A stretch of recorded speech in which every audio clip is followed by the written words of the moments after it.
foot avec Daniel Riolo, avec Pierre Ducrot. Vous pouvez nous entendre sur RMC, nous voir sur BFM Sport et venir participer à cette émission 32-16. D'ailleurs, nous parlions de Monaco. C'était la vie tranchée de Pierre Ducrot il y a quelques instants.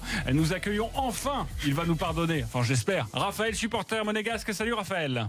Bonjour messieurs, oui je pardonne, il n'y a pas de souci. C'est vrai, Raphaël. Alors, qu'as-tu pensé de la vie tranchée de Pierre Ducrot qui nous parlait de cet AS Monaco dont on ne parle pas et de Leonardo Jardim qui est le meilleur entraîneur de la Ligue 1? Je suis un peu d'accord avec les deux avis de Daniel et de Pierre. Déjà, tu viens de Monaco ou de Suisse? Mais Monaco est neutre, hein, ça. C'est vrai. J'habite à Monaco, mais j'ai mon arrière-grand-père qui est suisse. Voilà, il a une nez, Jean-Christophe. Voilà.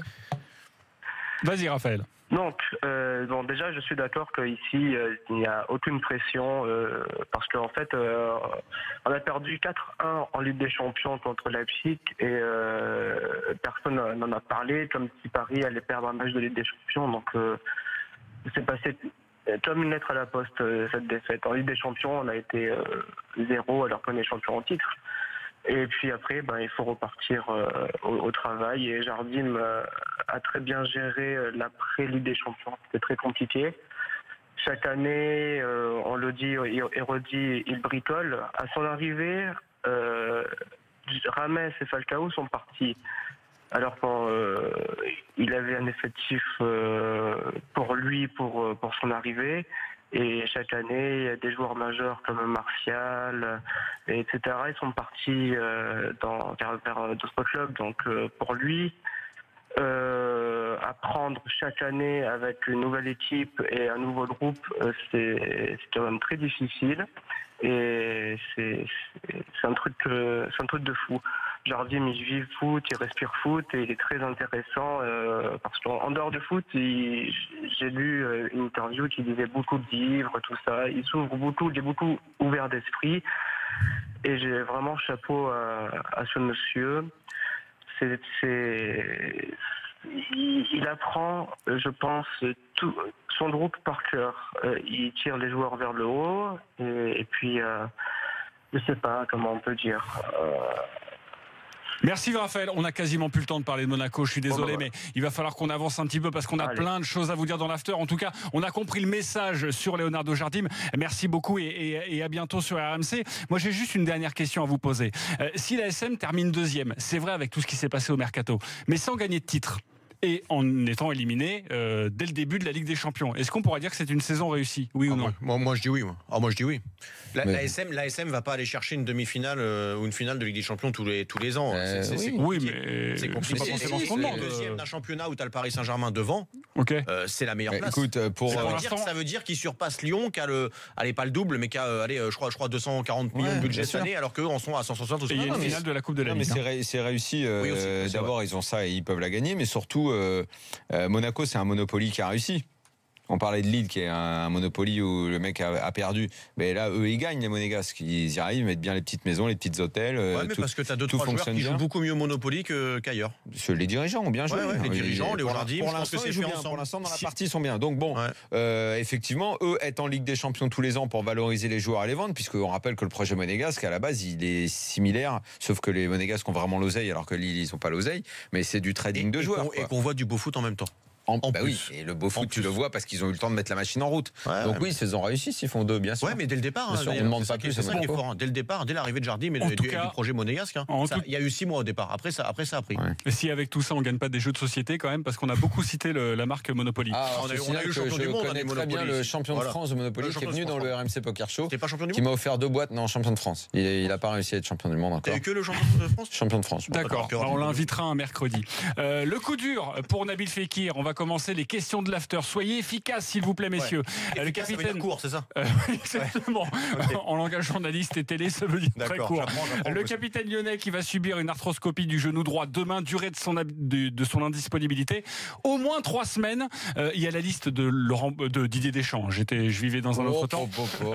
Parce que j'ai très envie de parler de Laurent Blanc dans quelques instants. La liste de Didier Deschamps pour 2 matchs, la Colombie et la Russie, c'est cette semaine. Est-ce que ça va être un problème, ça ? Parce qu'il ne sera pas appelé et c'est la dernière liste avant la liste des 23. Un problème pour lui dans l'éventualité de ne pas être au bout au final. Bon, je pense que ce qui va se déterminer surtout, c'est son état de forme et sa fin de saison. Quand il va revenir. Quand il va revenir, ce qu'il va faire. Il n'a pas sa place assurée à 1000%. Il va falloir qu'il revienne, qu'il soit en forme et qu'il fasse des bons matchs, tout simplement. Alors on parle de... Est-ce qu'un Fekir fatigué comme il l'était en ce moment et un peu diminué physiquement, est-ce que cette période de calme, justement, va pas lui permettre de finir en trombe plus fort, un peu comme il l'a été au début de saison, et justement lui permettre de rejoindre l'équipe de France? Autre question dans l'after, elle concerne Dani Alves, le latéral droit du PSG, qui est revenu aujourd'hui sur l'élimination face au Real dans la presse brésilienne. Je cite, j'ai tendance à croire, et je crois que les éliminations n'arrivent jamais par hasard dans nos vies. Je l'ai vécu en sélection du Brésil parce qu'il n'y avait pas cette connexion et ça ne pouvait pas marcher. J'ai déjà vécu cette situation et je sais ce qui se passe. Il n'y a pas de connexion. Pour moi, le PSG est un club qui est dans un processus de transformation et il va devoir souffrir un peu parce que ce processus va être très ardu. Il parle aussi de Lyon, de manque de Lyon. D'accord ou pas avec écoute, le mec il vient d'arriver, déjà il parle, il se prend pour le patron, genre je sais tout, je parle, et en plus j'impose ma présence sur le terrain à l'entraîneur parce que je fais ce que je veux, parce que les dirigeants, j'en fais ce que je veux, c'est moi qui décide. Ça fait 5 ans maintenant que le PSG est en Ligue des Champions, ça fait un petit peu plus 7 que les nouveaux dirigeants soient arrivés et qu'ils investissent. Moi, ce que j'ai envie d'entendre, c'est les dirigeants de ce club nous expliquer ce qu'ils vont faire et comment ils vont faire progresser un club qui ne progresse plus. L'analyse de Dani Alves, je pense que n'importe quel supporter de base du PSG mais tu sais ce que c'est la différence, voilà. Pour moi, en tout cas, ce que je ressens comme différence là, c'est intéressant, j'adore entendre ça, c'est qu'il est dans le groupe. Il n'y a pas de Lyon, t'as qu'à faire le Lyon, toi. Qui connaît pas la solution, la raison de l'élimination, c'est que ça manque de liant. Il a été pris pour son expérience et justement pour le vestiaire. Et depuis 6 mois, 7 mois, 8 mois, il fait quoi? Enfin, je sais pas depuis combien de temps il est là, mais je sais pas. 8 mois, 9 mois, il fait quoi alors? S'il avait la solution, il n'a pas assez travaillé sur le liant. Il n'y en a pas plus de liant aujourd'hui. Il y en a peut-être même moins que l'année passée. Ça veut dire que, à un moment donné, si tu as la raison, ceux qui sont arrivés, voilà. J'ai une dernière question à vous poser. On va parler maintenant de Laurent Blanc. Oh oui, je vous l'ai promis depuis quelques minutes. Qui a déclaré aujourd'hui en marge de la conférence de presse pour l'annonce du match de gala entre France 98 et FIFA 98, ce sera le 12 juin prochain, qu'il n'était pas contre se lancer dans un nouveau projet. Il a même dit, à un moment donné, et un projet au Paris Saint-Germain, il a dit pourquoi pas, ça paraît très compliqué, mais on pourrait l'étudier. La Ligue 1 doit-elle se jeter sur Laurent Blanc qui veut un nouveau projet depuis qu'il est parti, non seulement à la Ligue 1, mais nulle part on a eu envie de lui. Donc à un moment, il faut se poser 2-3 questions. Quoi. Tu crois que Laurent Blanc n'est pas un coach qui pourrait réussir quelque part en Ligue 1 aujourd'hui ou même ailleurs? Je sais pas pourquoi personne n'en veut alors. Je sais pas, je connais pas la raison, mais honnêtement, il y a des clubs où pour moi il y a des coachs plus mauvais que Laurent Blanc. Le problème, c'est que le coach, celui qui a été coach pendant 3 ans au PSG, il est à Saint-Etienne maintenant. Donc à un moment, il va falloir déloger le mec qui est à Saint-Etienne pour qu'il revienne entraîner à côté de Laurent Blanc. Ouais, je vois. Alors on va expliquer pour ceux qui n'ont pas compris. Non, mais je pense que tout le monde a compris. C'est parce que c'est l'adjoint qui coachait pour toi. Pour moi, pour tout le monde, Pierre. Oui, mais pour c'est tout le monde sur cette planète. C'est un duo depuis toujours. Donc il va falloir sortir l'entraîneur de Saint-Etienne pour qu'il vienne. Non mais voilà, stop. S'il était si fort que ça, il aurait trouvé. Tu sais, moi pendant des années, je me suis pris la tête avec tout le monde sur Paul Le Guen. C'était fantastique, machin. Bon après, quand il était à Lyon. Évidemment, tout le monde savait que il faisait rien. Donc après, au PSG, on a vu. Et puis après, plus rien. Il est plus là. Il a disparu, le gars. Il a disparu. Cameroun, catastrophe. Oman, bon, est-il utile d'en parler? S'il était si fort, mais pourquoi il a jamais trouvé de taf? Pourquoi il est allé nulle part? Non mais moi, le côté, c'est comme quand les mecs défendent Payet, fantastique et tout. Je dis, ok, pourquoi à 31 ans il a aucun titre et jamais un grand club s'est penché sur lui?